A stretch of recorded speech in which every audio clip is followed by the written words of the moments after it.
বিসমিল্লাহির রহমানির রহিম। আল্লাহর নামে শুরু করছি, যিনি অসীম দয়ালু, অকৃপণ করুণাময়। প্রশান্তির খোঁজে, মূল উস্তাদ নোমান আলী খান, ভাষান্তর নোমান আলী খান, বাংলা। ইসলামের অপরিহার্য বিষয়াবলী। তোমরা যারা ঈমান এনেছ, তারা তোমাদের ওয়াদাসমূহ পূর্ণ করো। সূরা মাইদা আয়াত নম্বর 1। ইসলামের মৌলিক ও শাখা প্রশাখার অনেকগুলো স্তর আছে। এই স্তরগুলো বিভিন্ন সারিতে সাজানো। এর সবগুলোর মান এক নয়। যেমন নিত্য প্রয়োজনীয় খাবার আর জাঁকজমকপূর্ণ জিনিস এক মাপের নয়। একটা না হলে পৃথিবীর কারো চলবে না, আবার অন্যটি সবার লাগে না, না থাকলেও সমস্যা নেই। এখন যে বিষয়টি নিয়ে জানব, সেটা আমার শিক্ষক শাইখ ডক্টর আকরাম নাদভী থেকে জেনেছি। কয়েক বছর আগে আমি তার একটা আলোচনায় এটা প্রথম শুনি এবং আমার ধারণা ছিল যে আমি এই বিষয়ে ভালোই জানি এবং বুঝি। কিন্তু সেই আলোচনা শোনার পর আমার মাঝে বোধ আসলো যে আমি আসলে এই বিষয়ে অনেক কিছুই জানি না। প্রায় পুরোপুরি পাল্টে গিয়েছিল আমার চিন্তাধারার পথ। শাইখ আকরাম নাদভীর সেই আলোচনাটি সত্যিকারভাবেই আমাকে অনেক উপকৃত করেছিল জীবনের পথ পরিক্রমায়। পূর্বে আমি মনে করতাম যে যেহেতু আমি ধর্ম নিয়ে দীর্ঘ 15 বছর ধরে পড়ালেখা করছি এবং আল্লাহর কিতাব বোঝার চেষ্টা করছি, সেই হিসেবে তো আমি কিছুটা জানি। কিন্তু আল্লাহ তার বিশেষ কিছু বান্দাকে বিভিন্ন বিষয় বোঝার এবং উপলব্ধি করার এমন রহমত ও ক্ষমতা দিয়েছেন যে তাদের দিনের ব্যাখ্যা শোনার পরে আপনার আমার মনে হবে যেন আমি আসলে এতদিন কিছুই জানি নাই। তারা যদি কোনো সাধারণ বিষয় নিয়েও আলাপ করে, যেটা আপনার মতে আপনি ভালোই জানেন, কিন্তু আলাপ শেষে আপনার মনে হবে এটা সত্যি নতুন অভিজ্ঞতার সঞ্চয় ও আলোচনাটি অসাধারণ ছিল। সুবহানাল্লাহ। ইনশাআল্লাহ আমি আপনাদের সাথে এই রকম কিছু বিষয়ের সারমর্ম নিয়ে আলাপ করব, যেগুলো আমার কাছে অনেক তাৎপর্যপূর্ণ মনে হয়েছে, অনেক উপকারী হিসেবে আবির্ভূত হয়েছে। আপনারা যে গোলাকার বৃত্তটির ছবি দেখতে পাচ্ছেন, সেটাই আপনাদের নিকট আজকের আলোচ্য বিষয়টিকে খুব সহজেই উপস্থাপন করছে। এখানে একদম ভিতরে একটি ছোট্ট বৃত্ত, এর বাইরে আরেকটি বড় বৃত্ত, তার বাইরে আরও একটি বড় বৃত্ত, এর বাইরে আরও বড়, এভাবে আরও বড় হয়ে ক্রমাগত একটি করে বৃত্ত চলেছে। এই ছবিটা নিয়েই আমরা কথা বলবো। মূলত আমরা আমাদের ধর্ম ইসলামের বৃহত্তর, ধারাবাহিক ও ক্রমাগত গুরুত্বপূর্ণ রূপ এই ছবি দিয়ে বোঝার চেষ্টা করব ইনশাআল্লাহ। একদম কেন্দ্রে আমাদের ধর্মের মূলে যেটা রয়েছে, সবচেয়ে ছোট বৃত্তটি, সেটাকে আমরা বলতে পারি আমাদের দ্বীনের উসুল, আমাদের ধর্মের মূল নির্যাস তথা মূলনীতি, অর্থাৎ আমাদের ধর্মের অত্যাবশ্যকীয় নীতিমালা, অপরিহার্য বিষয়াবলী। মোটের উপর আমাদের ধর্ম হচ্ছে একগুচ্ছ নীতিমালার সমাহার। বিষয়টিকে আমরা এভাবে দেখতে পারি যে এসব নীতিমালা হচ্ছে সেটাই যা আল্লাহ একজন মানুষের কাছ থেকে চান। আল্লাহ একজন মানব সন্তানের কাছ থেকে কি চান, কি ধরনের গুণাবলী, দৃষ্টিভঙ্গি, আবেগ, চিন্তা চেতনা একজন বিশ্বাসী ইমানদার মানুষের থাকা উচিত। আপনারা যদি এইসব অত্যাবশ্যকীয় উপাদান কি কি জানতে চান, তবে দেখবেন আল্লাহ তাআলা আল কুরআনে খুবই সুন্দর করে এগুলোর উদাহরণ সহ বিস্তারিত বর্ণনা করেছেন। তিনি এটা করেছেন লা আল্লাকুম শব্দটি ব্যবহার করে, যাতে তোমরা এই মূল বিষয় অর্জন করতে পারো। যেমন বিভিন্ন বিষয়ে বর্ণনা করার পরে ওই এতক্ষণ বর্ণিত বিষয়ের মূল উদ্দেশ্য সম্পর্কে বলে থাকেন লা আল্লাকুম তাত্তাকুন, যাতে তোমরা তাকওয়া বা আল্লাহর উপস্থিতি সদা সর্বদা হৃদয়ে জাগরুক থাকুক, এটা অর্জন করতে পারো। যেমন সূরা বাকারাহ আয়াত নম্বর 183, লা আল্লাকুম তাশকুরুন। পূর্বে বর্ণিত বিষয়টি এর জন্য বর্ণনা করা হয়েছে যাতে তোমরা সেখান থেকে আল্লাহর শুকুর আদায় শিখতে পারো। এটাই তোমাদের জন্য এত সব বর্ণনার উদ্দেশ্য। যেমন সূরা রুম আয়াত নম্বর 46, লা আল্লাকুম তাজাক্কারুন, যাতে তোমরা আল্লাহকে অধিক পরিমাণ স্মরণ করতে পারো বা চিন্তা করতে পারো। পূর্বে বর্ণিত ওই বিষয়ে ওখানে চিন্তার অনেক খোরাক আছে। যেমন সূরা আরাফ আয়াত নম্বর 57, সূরা নূর আয়াত নম্বর 1, লা আল্লাকুম তাকিলুন, যাতে তোমরা অন্ধ না হয়ে বরং নিজেদের আকল খাটাও, চিন্তা করো। যেমন সূরা ইউসুফ আয়াত নম্বর 2। এরকম বিভিন্ন স্থানে বিভিন্ন পরিপ্রেক্ষিতে আল্লাহ এসব উদ্দেশ্যের কথা তুলে ধরেছেন। এভাবে প্রতিটি বর্ণিত বিষয়ের পর যখন উদ্দেশ্য স্বরূপ আসে, যাতে করে তোমরা মনে রাখো, যাতে করে তোমরা শকরকারী হও, যাতে করে তোমরা তাকওয়া অর্জন করতে পারো, যাতে করে তোমরা চিন্তা করো, এসবগুলোই হচ্ছে মৌলিক গুণাবলী যা একজন মানুষের অবশ্যই থাকা উচিত। একজন মানুষের বিবেচনামূলক দৃষ্টিভঙ্গি থাকা উচিত, তার চিন্তাশীল হওয়া উচিত, তার সর্বদা আল্লাহকে স্মরণে রাখা উচিত, তার মধ্যে আল্লাহ ভীতি থাকতে হবে, তাকে আল্লাহর প্রতি শকরগুজার হওয়া উচিত। দীর্ঘ বা সংক্ষিপ্ত একটি ঘটনা নীতিকথা বর্ণনার পর বা আগে দেখবেন এসব গুচ্ছগুলো দিয়ে আল্লাহ ওই বিষয়ের মূল উদ্দেশ্যটি বর্ণনা করেছেন, যে এইটুকু আমাদের অর্জনের জন্যই এত সব বলা। আল্লাহ তাআলা যখনই লা আল্লাকুম বলেন এবং এই ধরনের কাজগুলোর কথা উল্লেখ করেন, এর মানে তিনি বুঝতে চান এগুলো হচ্ছে সেই সব গুণাবলী যেগুলোকে আমাদের আয়ত্ত করতে হবে। এইগুলো হচ্ছে আমাদের ধর্মের মৌলিক ও অত্যাবশ্যকীয় উপাদান। আমি তখনই আল্লাহর একজন সফল বান্দা হতে পারবো যখন নিজের জীবনে এইসব গুণাবলীর প্রতিফলন ঘটাতে পারবো, বাস্তবায়ন করতে পারবো আমার জীবনের প্রতিটি প্রয়োজনীয় মুহূর্তে। আমি এসব উপাদানের সবগুলোর তালিকা আপনাদের বলবো না। আপনাদের কোরআন পড়ার সময় এগুলো অবশ্যই লক্ষ্য করবেন। আমি শুধু অল্প কয়েকটি গুণাবলী উল্লেখ করব। এগুলোর মধ্যে লা আল্লাকুম তাকিলুন, যাতে তোমরা সুষ্ঠুভাবে চিন্তা করতে পারো। লা আল্লাকুম তাশকুরুন, যাতে করে তোমরা শকরকারী বান্দা হও। লা আল্লাকুম তাজাক্কারুন, যাতে করে তোমরা আল্লাহকে স্মরণ করো। লা আল্লাকুম তাত্তাকুন, যাতে করে তোমরা নিজেদের সমস্ত হারাম থেকে রক্ষা করতে পারো, বিপদ থেকে সতর্ক থাকতে পারো। এবং অবশ্যই লা আল্লাকুম তুফলিহুন, যাতে করে তোমরা পরকালে সফল হতে পারো। আপনারা জানেন আল্লাহ প্রায়শই আল কোরআনে লা আল্লাকুম তুফলিহুন কথাটি বলেছেন। এগুলো হচ্ছে ইসলামের মূল ও মৌলিক কিছু গুণাবলী যা একজন খাঁটি বান্দা হিসেবে আল্লাহ আমাদের মধ্যে সর্বদা প্রতিফলিত দেখতে চান। এসব ছাড়াও অন্য আরও একটি উপায়ে আল্লাহ আমাদের দ্বীনের উসুল, অর্থাৎ আল্লাহ মানুষের কাছে কি চান বা একদম খাঁটি মূল বিষয়গুলোর সম্পর্কে বর্ণনা করেছেন। সেটা হচ্ছে এই শব্দগুলোর মাধ্যমে, ইন্নাল্লাহা ইউহিব্বু, আল্লাহ অবশ্যই ভালোবাসেন। যেমন সূরা মাইদা আয়াত নম্বর 42, অথবা ওয়াল্লাহু ইউহিব্বু, অর্থাৎ আল্লাহ ভালোবাসেন। যেমন সূরা আলে ইমরান আয়াত নম্বর 148, আল্লাহ বলেন আল্লাহ মুত্তাকিনদের ভালোবাসেন। সূরা আলে ইমরান আয়াত নম্বর 76, আল্লাহ মুহসিনিনদের ভালোবাসেন। সূরা আলে ইমরান আয়াত নম্বর 148। এইভাবে আল্লাহ তাআলা আল কুরআনে বিভিন্ন গুণাবলীর মানুষদেরকে ভালোবাসার কথা উল্লেখ করেছেন। এগুলোই হচ্ছে সেই সব গুণ যেগুলো আমাদের জীবনে নিয়ে আসতে হবে, বাস্তবায়ন করতে হবে। আল্লাহর একদম ভালোবাসার প্রিয় মানুষ হতে হবে। এরকম অনেক আয়াত রয়েছে আল কুরআনে যেখানে নির্দিষ্ট কাজের মাধ্যমে এসব গুণাবলী অর্জন করে আল্লাহর প্রিয় মানুষ হওয়া যায়, এবং এগুলোই ইসলামের প্রথম মৌলিক উপাদান।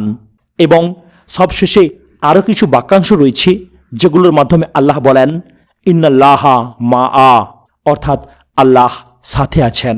যেমন সূরা বাকারাহ আয়াত নম্বর 153। এগুলোই ইসলামের প্রথম মৌলিক গুণাবলী যেগুলো আল্লাহ সর্বপ্রথম চান আমাদের থেকে তার খাঁটি ও একনিষ্ঠ বান্দা হওয়ার জন্য, সফল হওয়ার জন্য। এগুলোই ইসলামের অত্যাবশ্যকীয়, আবশ্যক ও অপরিহার্য উপাদান। তাহলে ব্যাপারটা কি দাঁড়ালো? আল্লাহ প্রথমে বলেছেন লা আল্লাকুম, যাতে তোমরা এই অর্জন করতে পারো। আল্লাহ ভালোবাসেন, এবং ইন্নাল্লাহা মা আ, আল্লাহ সাথে আছে তাদের। মা আ বলতে কি বুঝায়? সাথে। ইন্নাল্লাহা মা আল মুহসিনিন, আল্লাহ মুহসিনিনদের সাথে আছেন। নিশ্চয়ই আল্লাহ তাদের সঙ্গে আছেন যারা পরহেজগার এবং যারা সৎকর্ম করে। অর্থাৎ এই শব্দগুলো ব্যবহার করে আল্লাহ যে গুণাবলীর উল্লেখ করেছেন এগুলোই হচ্ছে আমাদের দ্বীনের উসুল, ইসলামের মৌলিক অর্জনীয় বিষয়াবলী। মূলত এগুলোই হচ্ছে আমাদের ধর্মের নির্যাস। আমার দৃষ্টিতে এগুলো হচ্ছে আমাদের ধর্মের মূলনীতি বা মৌলিক নীতি, যেগুলো ছাড়া আসলে ধর্মটা একটা খোলস মাত্র। দ্বীনের প্রতিটি বিষয়ের মূল উদ্দেশ্য থাকে এগুলো অর্জনের জন্য। এগুলোকে ঘিরে আল্লাহ কুরআনে সরাসরি এসবের ব্যাপারে উল্লেখ করেছেন। এখন কথা হচ্ছে, এই যে মূল নীতি, এটা কিন্তু দেখা যায় না, এটা একটা অদৃশ্যমান ধারণা। কারণ এগুলো গুণের নাম, মানুষের গুণ তো আর দেখা যায় না। অবশ্য কাজের মাধ্যমে গুণের প্রতিফলন ঘটে, তখন আমরা সেগুলো দেখতেও পাই। শকরকারী হওয়া এর মানে কি? তাকওয়া অর্জন করতে হবে, তাকওয়া বাড়াতে হবে, এসব তো অনেক শুনেছেন। কিন্তু তাকওয়া কি? এটা কি কিনতে পাওয়া যায়? বা আমি কি এমন কিছু খেতে পারি যা আমার তাকওয়া বৃদ্ধি করবে? আমি কিভাবে বুঝবো যে আমার তাকওয়া কম বা বেশি? আমি তো কিছুই বুঝতে পারছি না। একইভাবে আমার ঈমান বাড়াতে হবে, তাওয়াক্কুল বাড়াতে হবে। এসবই হচ্ছে বিমূর্ত ধারণা, যা চোখে দৃশ্যমান নয়। আমরা কিভাবে এইসব বিষয়কে আমাদের প্রাত্যহিক জীবনে নিয়ে আসব, কিভাবে আমরা এসব কাজ করব, সেটাই হচ্ছে পরবর্তী অর্থাৎ দ্বিতীয় বৃত্তটি। অর্থাৎ প্রথমে আমরা ইসলামের মূল ও অত্যাবশ্যকীয় গুণাবলী জানলাম, এরপর এগুলো কিভাবে অর্জন করব, কিভাবে সেগুলো আমরা বাস্তবভাবে পাব, সেসব কাজের কথা এসেছে।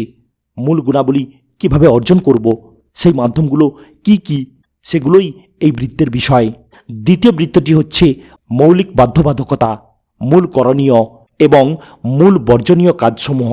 উদাহরণস্বরূপ, আমরা সবাই জানি যে আমাদের ধর্মের 5টি মূল স্তম্ভ আছে। সালাত এর মধ্যে একটি।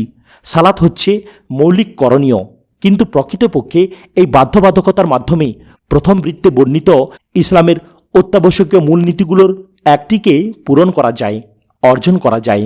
আমাদের মনে রাখতে হবে যে পূর্বে বর্ণিত মূলনীতিগুলোই কিন্তু সবচেয়ে গুরুত্বপূর্ণ। এমনকি আল্লাহ আমাদেরকে যেসব মৌলিক বাধ্যবাধকতা নির্দিষ্ট করে দিয়েছেন, এসবের উদ্দেশ্য হচ্ছে প্রথম বৃত্তে বর্ণিত অত্যাবশ্যকীয় মূলনীতিগুলোকে সুদৃঢ় করা, বাস্তবায়ন করা, সেগুলো পাওয়া, অর্জন করা। যেমন ধরুন, আল্লাহ বলেছেন, ওয়া আকিমুস সালাতা লি জিক্রি, সালাত প্রতিষ্ঠা করো যাতে করে তোমরা আমাকে স্মরণ করতে পারো। সূরা তাহা আয়াত নম্বর 14। আল্লাহকে স্মরণ করা কি একটি মৌলিক নীতি নয়? অবশ্যই। আল্লাহর স্মরণ ছাড়া তো দিনই থাকে না। তাহলে আল্লাহর স্মরণকে আমরা কিভাবে আমাদের প্রাত্যহিক জীবনে নিয়ে আসব? এমন কি উপায়ে আমরা এটা করতে পারি যা আল্লাহকে সন্তুষ্ট করবে? এমনটি করার সবচেয়ে ভালো উপায় হচ্ছে সালাত। সালাত হচ্ছে এমন একটি মাধ্যম যেটা আল্লাহকে স্মরণ করার বিমূর্ত ধারণাটিকে বাস্তবিক সত্যে রূপান্তরিত করে। নামাজেই আমরা আল্লাহর কিতাব তিলাওয়াত করি। প্রতিটি ধাপ পরিবর্তনে, প্রতিটি ধাপে থাকা অবস্থায় আমরা ক্রমাগতই আল্লাহর স্মরণ করি। এজন্য দেখবেন হাদিসে এসেছে, নামাজি ব্যক্তি আল্লাহর দিক থেকে মন ও চেহারা সরিয়ে নিলে আল্লাহ তার রহমত সরিয়ে নেন, কারণ তখন মূল উদ্দেশ্য আর থাকছে না।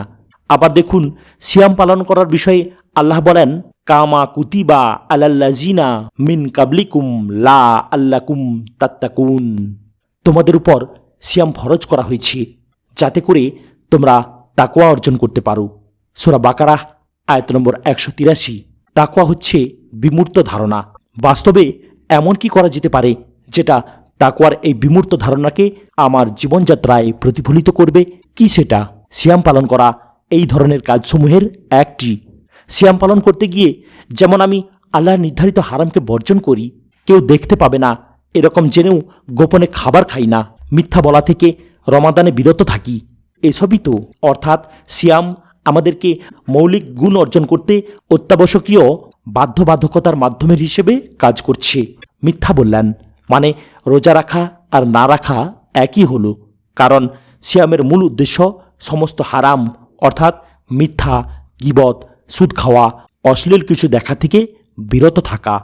এভাবে আপনারা দেখবেন যে আল্লাহ প্রদত্ত প্রতিটি মৌলিক বাধ্যবাধকতা এক একটি মৌলিক নীতিকে সুদৃঢ় করে। অদৃশ্যমান মৌলিক নীতি অর্জন করতে দৃশ্যমান বাধ্যবাধকতার মৌলিক বিষয়গুলো অর্থাৎ ইবাদতগুলো পালন করতে হয়। বাধ্যবাধকতাগুলো দেওয়া হয়েছে যাতে করে মৌলিক নীতিগুলোকে আমাদের প্রাত্যহিক জীবনে নিয়ে আসতে পারি, মৌলিক উদ্দেশ্য যেন ছুটে না যায়। দুর্ভাগ্যজনকভাবে আমরা যা করেছি সেটা হচ্ছে আমরা আল্লাহ প্রদত্ত এসব বাধ্যবাধকতাগুলোকে অর্থাৎ ইবাদতগুলোকে সংশ্লিষ্ট নীতিমালা অর্থাৎ মৌলিক গুণাবলী থেকে আলাদা করে ফেলেছি। এর ফলে যেটা হয়েছে, মানুষ ঠিকই সিয়াম পালন করছে, কিন্তু তাদের মধ্যে এই বোধটি নেই যে সিয়াম পালনের মূল উদ্দেশ্য হচ্ছে তাকওয়া বৃদ্ধি করা। মানুষ সালাত আদায় করছে ঠিকই, কিন্তু তারা এই ব্যাপারে অবগত না যে সালাত আদায় করার কিছু সুনির্দিষ্ট উদ্দেশ্য আছে। এগুলো হচ্ছে মৌলিক বাধ্যবাধকতা। কেবল এই উদ্দেশ্যেই আমরা এইসব কাজ পালন করি না। ইসলামের অত্যাবশ্যকীয় নীতিগুলোকে পূরণ করে আমাদের জীবনে তার প্রতিফলন ঘটানোর উদ্দেশ্যই মূলত আমরা এইসব কাজ করি। সালাত পড়লেই সালাত আমাদের সফলতা দিবে না যদি এর মাধ্যমে মৌলিক নীতির উদ্দেশ্য অর্জন করতে না পারি। সালাতের সাথে সম্পর্কিত যে মৌলিক নীতি সেটার সঠিক প্রতিফলনই সফলতা এনে দিবে। সালাত হচ্ছে একটা গন্তব্য বা ঠিক নির্দিষ্ট জায়গায় পৌঁছানোর একটা রাস্তা বা উপায়। আপনি নামাজ পড়লেন কিন্তু অন্য গন্তব্যে চলে গেলেন, তাহলে কি উদ্দেশ্য পূর্ণ হবে? ঢাকার টিকিটে খুলনা গেলে কি আপনার মূল উদ্দেশ্যটি পূর্ণ হবে? একইভাবে সিয়াম পালন করাও লক্ষ্যে পৌঁছানোর একটা উপায়। আজকাল আমরা এইসব উপায় বা রাস্তাকেই আমাদের লক্ষ্য উদ্দেশ্যে রূপান্তরিত করে ফেলেছি। একটি কোদাল কেনা কিন্তু আমাদের উদ্দেশ্য থাকে না, কোদাল দিয়ে মাটি কাটাই প্রধান উদ্দেশ্য। এজন্য প্রতিটি ইবাদতের মৌলিক উদ্দেশ্য রয়েছে, যেগুলো অর্জনই প্রতিটি ইবাদতের উদ্দেশ্য, যে উদ্দেশ্যগুলো প্রথম বৃত্তে দেখানো হয়েছে। অথচ আমরা প্রতিটি ইবাদতের নিয়মকেই উদ্দেশ্য বানিয়ে ফেলেছি, যেরূপ কোদাল কেনাটাই যেন মূল উদ্দেশ্য। এই উপলব্ধিতে ভয়াবহ সমস্যা রয়েছে। কুরআন কিন্তু আমাদের এরকম করতে দেয় না এবং করতে বলেও না। এজন্যই প্রতিটি বাধ্যবাধকতার কথাগুলোর সাথে সাথে সেগুলোর উদ্দেশ্যও বর্ণিত হয়েছে, যেমনটি উপরে দেখেছি। আল কুরআনে যখনই কোনো বাধ্যবাধকতার বর্ণনা দেওয়া হয়েছে, তখনই সেই কাজের উদ্দেশ্য অর্থাৎ ওই কাজ সম্পর্কিত মৌলিক নীতির কথাও উল্লেখ করা হয়েছে। কিন্তু আমরাই এই দুইটা বিষয়কে আলাদা করে ফেলেছি। এখানে আরেকটি কথা মনে রাখতে হবে যে বাধ্যবাধকতা বলতে কিন্তু শুধু করণীয় কাজগুলোর কথাই বোঝানো হয়নি, বর্জনীয় কাজসমূহের কথাও বলা হয়েছে। অর্থাৎ সেসব কাজ আমাদের করা উচিত নয়। এর মানে হালাল ও হারাম উভয় ধরনের কাজই এ বাধ্যবাধকতার অন্তর্ভুক্ত। উদাহরণস্বরূপ, সালাতের অন্যতম উদ্দেশ্য হচ্ছে তানহা আনিল ফাহশাই ওয়াল মুনকার। সালাত যাবতীয় অশ্লীল ও মন্দ কাজ থেকে দূরে রাখে। সূরা আনকাবুত আয়াত নম্বর 45। অশ্লীলতা আমাদেরকে একটা গুরুত্বপূর্ণ মৌলিক নীতি থেকে দূরে রাখে, আমাদের তাকওয়াবান, আল্লাহর শকরকারী এবং বিনয়ী হতে বাধা দেয়। সালাত আমাদের এই অশ্লীলতা থেকে হেফাজত করে, অর্থাৎ আল্লাহ আমাদেরকে সেই সব কাজ করতে নিষেধ করেছেন যেগুলো করলে ইসলামের মূল নীতিগুলোকে অমান্য করা হবে। প্রত্যেকটা নিষেধ এক একটা মূলনীতির সাথে জড়িত, দিনের উসুলের সাথে সম্পর্কিত। সংক্ষেপে এটাই হচ্ছে আমাদের দ্বিতীয় বৃত্ত, প্রধান প্রধান করণীয় এবং বর্জনীয় সমূহ। এই পর্যন্ত অর্থাৎ এই দুইটি বৃত্তে যেসব কিছু বলা হলো, এই বিষয়ে মোটামুটি সব আলেম উলামা ও মুসলিমরাই একমত। ইসলামের মূল নীতিগুলো কি কি এবং আমাদের মূল করণীয় ও বর্জনীয় কাজসমূহ কি কি, আমরা সবাই এই বিষয়ে একমত। কোনো মুসলিম এসে এইরকম বলবে না যে আমি আসলে নিশ্চিত না শুকর কি আসলে হারাম কিনা, এই রকম কখনোই হবে না। আর যদি কেউ এই রকম বলে থাকে, তার মানে হচ্ছে সে জ্ঞানহীন মূর্খ, কারণ আমরা এ সম্পর্কে বেশ ভালোভাবেই জানি। এবার চলুন এই দুই বৃত্তের বাইরে যে তৃতীয় বৃত্তটি সেটা বোঝার চেষ্টা করি। এই তৃতীয় বৃত্তটি হচ্ছে প্রধান বাধ্যবাধকতাগুলোর তুলনায় অপেক্ষাকৃত ছোট সুপারিশসমূহ বিষয়সমূহ, অর্থাৎ রিকমেন্ডেশন নিয়ে আলোচনা। যেমন ধরুন আমাদের মহানবীর সুন্নাহসমূহ, অথবা সেই সব ভালো কাজসমূহ যেগুলোর কথা আল কুরআনে উল্লেখ হয়েছে। এগুলো এমন সব কাজ যেগুলো আমাদের চারিত্রিক উৎকর্ষ সাধন করে, যেমন নরমভাবে কথা বলা। আল কুরআনে আল্লাহ তাআলা এ বিষয়ে কথা বলেছেন। অথবা ধরুন নম্রভাবে চলাফেরা করার ব্যাপারটা। এইগুলো হচ্ছে সেই সব কাজ যা আপনার চরিত্রকে উন্নত করবে। একইভাবে ডান পা দিয়ে মসজিদে প্রবেশ করা, যা একটি সুন্নাহ, অথবা ধরুন ডান হাত দিয়ে খাওয়া, এইসব ছোট ছোট কাজগুলো আমাদের উন্নত চরিত্রের বিকাশ ঘটায়। মূল কথা হলো মানুষের প্রাধান্য দেওয়া উচিত মৌলিক নীতিগুলোকে, আর সেগুলো সঠিকভাবে বাস্তবায়ন করার জন্য তাকে নজর দিতে হবে প্রধান প্রধান বাধ্যবাধকতার দিকে। এর পরের ধাপ হলো এটি: যদি একজন ব্যক্তি প্রধান বাধ্যবাধকতাগুলো ঠিকভাবে মেনে চলতে পারে, তাহলে তার পরবর্তী চেষ্টা হওয়া উচিত ছোট ছোট সুপারিশগুলো পালন করার মাধ্যমে এই প্রধান আদেশ নিষেধগুলোকে আরও সৌন্দর্যমণ্ডিত করা। যেমন সালাত হচ্ছে একটা প্রধান কাজ। সালাতের পরে জিকির করাটা কি? এটা হচ্ছে উৎকর্ষ সাধন। একইভাবে সালাতের পরে দোয়া করা একটা উৎকর্ষ সাধন, অর্থাৎ আপনি ইতোমধ্যে প্রধান কাজটি করে ফেলেছেন, এখন সেটাকে আরও সুন্দর করার চেষ্টা করছেন। এই যে ছোট ছোট ভালো কাজ করার মাধ্যমে উৎকর্ষ সাধন করার ধারণা, এটা নিয়েও কারোর মধ্যে তেমন কোনো মতভেদ নেই। কিয়ামুল লাইল একটা ভালো কাজ, তাহাজ্জুদের সালাত আদায় করা একটা ভালো কাজ, ফরজ সিয়ামের অতিরিক্ত সিয়াম পালন করা ভালো কাজ, ভ্রমণ কিংবা ঘরে প্রবেশের সময় দোয়া পড়া সবই ভালো কাজ। দোয়া না পড়ে ঘরে প্রবেশ করা হারাম নয়, অথবা দোয়া না পড়ে ভ্রমণ করাও কোনো হারাম বিষয় নয়, কিন্তু ওইসবই কিন্তু ভালো কাজ, তাই নয় কি? এটা আপনার দিনের উৎকর্ষ সাধন করে, আপনার জন্য কল্যাণকর। এইসব জিনিস আপনার জীবনকে উন্নত করে। এগুলো নিয়েই তৃতীয় বৃত্তটি। কিন্তু 4 নম্বর বৃত্তটিতে যাওয়ার আগে 3 নম্বর বৃত্তটি সম্পর্কে আরও কিছু বিষয় স্পষ্ট করা দরকার। প্রথম এবং দ্বিতীয় বৃত্তে আলোচ্য বিষয়গুলো হচ্ছে মূলত সেই সব জিনিস যেগুলোর দিকে আমাদের নবীগণ দাওয়াত দিয়েছেন, অর্থাৎ নবীগণ আমাদের ইসলামের প্রধান নীতিমালা, প্রধান করণীয় ও বর্জনীয় এইসবের দিকে ডেকেছেন।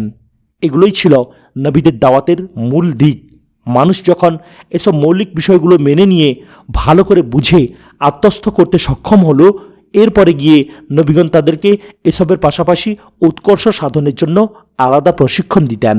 এখন দেখা যাক এসবের চিন্তা থেকে আমাদের ফারাক কতটুকু। আমরা যেটা করি সেটা হচ্ছে মৌলিক নীতিমালাগুলো তো আমরা ভুলেই গেছি, তার উপর প্রধান বাধ্যবাধকতাগুলোকে অর্থাৎ হালাম হারামগুলোকে উৎকর্ষ সাধনের জন্য যেসব ছোটোখাটো সুপারিশ আছে সেগুলোর সাথে মিশিয়ে গুলিয়ে ফেলেছি।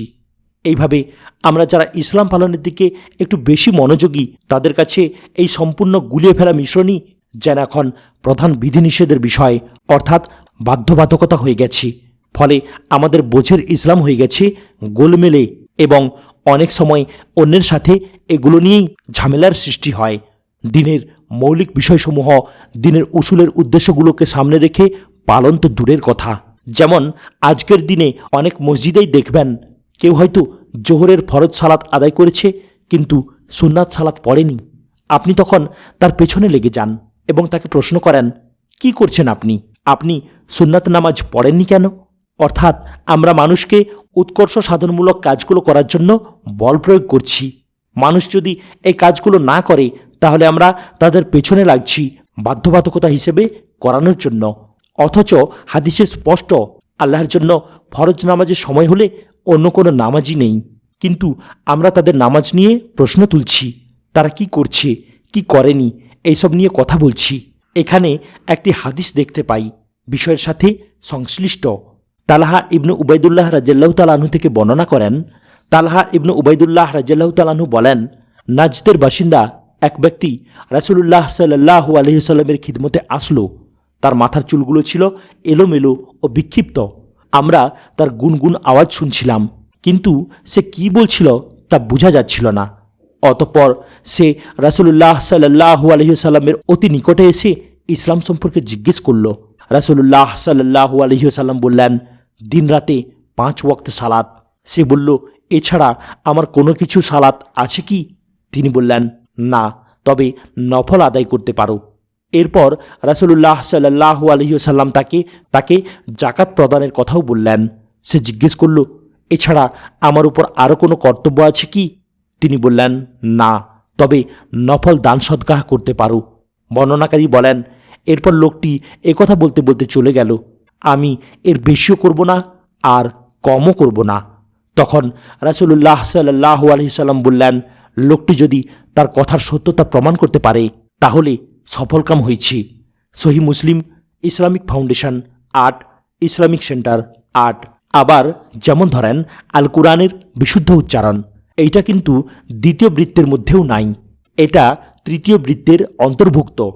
অথচ আমরা কি করি, কারো তিলাওয়াত সহি না হলে আমরা বলি তোমার তো সালাত হচ্ছে না, তিলাওয়াত করতে গিয়ে তো তুমি উল্টো গুনাহ করছো। অথচ বিষয়টি অতটা না। কোরআন তিলাওয়াত করে আপনি কখনোই গুনাহের মধ্যে পড়ছেন না। আপনি অবশ্যই সহিভাবে তিলাওয়াত শেখার চেষ্টা করবেন, ধীরে ধীরে উন্নতির চেষ্টা করবেন। কিন্তু আপনি যদি বসে বসে তাজবিদের মদ কালকালার সময় ওই ব্যক্তির তিলাওয়াত একদম পুঙ্খানুপুঙ্খ রূপে হিসেব করা শুরু করেন, তাহলে কেমন হবে বিষয়টা? সাহাবাগণ তো এভাবে শিখেননি। আপনি অবশ্যই আপনার তাজবিদের জ্ঞান বাড়ানোর জন্য চেষ্টা করবেন, কিন্তু আপনাকে বুঝতে হবে এইসব জিনিস উৎকর্ষ সাধনের জন্য, সৌন্দর্য বর্ধনের জন্য। এগুলো ঘর সাজানোর উপাদানের মতো। আপনার বাসায় একটা দরজা থাকার দরকার আছে, আলো বাতাস প্রবেশের জন্য একটা জানালার দরকার আছে, কিন্তু আপনার বাসার জন্য স্পেশাল কার্পেট অত্যাবশ্যক নয়। দেয়ালে রং বেরঙের পেন্টিং থাকতেই হবে এমন নয়। এটা ঠিক যে এগুলো থাকলে ভালোই লাগে, সৌন্দর্য বাড়ে। একটা তুলতুলে সোফা থাকলে ভালোই লাগে, কিন্তু কারো বাসার দেয়ালে পেন্টিং না থাকলে আপনি তাকে বলতে পারেন না যে তোমার তো বাসাই নাই। পেন্টিং না থাকলে আবার বাসা হয় নাকি? আপনি এরকমটি করতে পারেন না, এরকম করবেন না। কারণ অধিকাংশ মানুষই প্রধান বাধ্যবাধকতা এবং উৎকর্ষ সাধনমূলক কাজগুলোর মধ্যে পার্থক্য করে না বা না জানার কারণে করতে পারে না। যার ফলে আপনি যখন একটা নির্দিষ্ট বিষয়ে এই রকম বলেন বা সমালোচনা করেন, মানুষজন সেই সমালোচনাকে গণহারে সব ক্ষেত্রেই প্রযোজ্য মনে করে। তার মানে আপনি যখন এরকম কিছু করেন, এর দ্বারা আপনি মানুষকে আল্লাহর দিন থেকে দূরে ঠেলে দিচ্ছেন। উপরোক্ত ভুল চিন্তাগুলোর একটা ভয়াবহ পরিণতির উদাহরণ দিচ্ছি আপনাদের।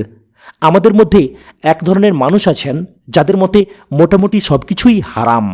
এসব লোকেরা যেন প্রায় হারামের মেশিনে পরিণত হয়ে গিয়েছে। কেউ ভিডিও গেম খেলছে, তারা বলবে ভিডিও গেম হারাম। আপনি টিভি দেখছেন, এটা হারাম। রেডিও শুনছেন, এটাও হারাম। সব কিছুই হারাম আর হারাম। অথচ মূল ব্যাপারটা হচ্ছে দ্বিতীয় বৃত্তে বর্ণিত কিছু প্রধান বর্জনীয় কাজ রয়েছে, যেমন মদ, জেনা, হত্যা, নির্লজ্জতা ছড়ানো ইত্যাদি। এই রকম বলার মাধ্যমে আপনি আল্লাহ যেসব কাজকে হারাম বলেছেন আর আপনি নিজে যেসব কাজকে পছন্দ করেন না, এই উভয়কেই একই পাল্লায় মাপছেন। এর ফলে একজন যুবক ভাই বা বোন যে মুভি দেখে, হতে পারে সেটা অর্থহীন কোনো মুভি বা যে কোনো কিছু, সেটা কোনো ব্যাপার না, কিন্তু যখন সে শুনবে মুভি দেখা হারাম, তখন সে চিন্তা করবে এটা হারাম, কিন্তু আমি তো সারাক্ষণই মুভি দেখি। এটা যদি হারাম হয় তাহলে তো আমি বিপদে আছি।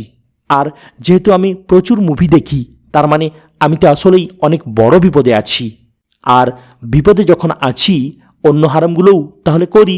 দুজখে তো এমনিতেই যাওয়া লাগবে, তাহলে মজ মস্তি পার্টি এসব করেই যাই। এখন দেখুন বিষয়টি কেমন হচ্ছে। এই যে আপনি মদ, রেডিও শোনা ও ভিডিও গেম এসব কিছুকেই এক কাতারে ফেলেছেন, একজন পাপীর মনের মধ্যেও এসব এখন একই পাল্লায় বিচার হচ্ছে। সে ভাববে ভিডিও গেম কোনো ব্যাপার না, মুভি দেখাও কোনো ব্যাপার না, আর জেনাও কোনো ঘটনা না। এসব এক। মদ, নেশা, প্রেম, জেনা সবই সমান। তার মানে আমরা তখনই সমাজে সমস্যা তৈরি করা শুরু করি যখন আমরা আল্লাহ কর্তৃক প্রদত্ত সুনির্দিষ্ট অগ্রাধিকার লিস্টকে ঠিক রাখি না। আমাদের চিন্তা দিয়ে সেগুলোকে গুলিয়ে মিশিয়ে ভেজাল মিশ্রণ করি। মানুষ মনে করে আমরা যত বেশি জিনিসকে হারাম হিসেবে লিস্ট করব, এটা মানুষের জন্য ততই ভালো হবে, মানুষকে রক্ষা করবে। অথচ বিষয়টি আমাদের ইখতিয়ারে নয়, জ্ঞানেও নয়। আমাদের মনে রাখা উচিত আল্লাহর নবীগণ মানুষকে আমাদের চেয়ে আরও ভালোভাবে রক্ষা করেছেন। তারা যা করেছেন এর চেয়ে উন্নততর কিছু করার সামর্থ্য আমাদের নেই।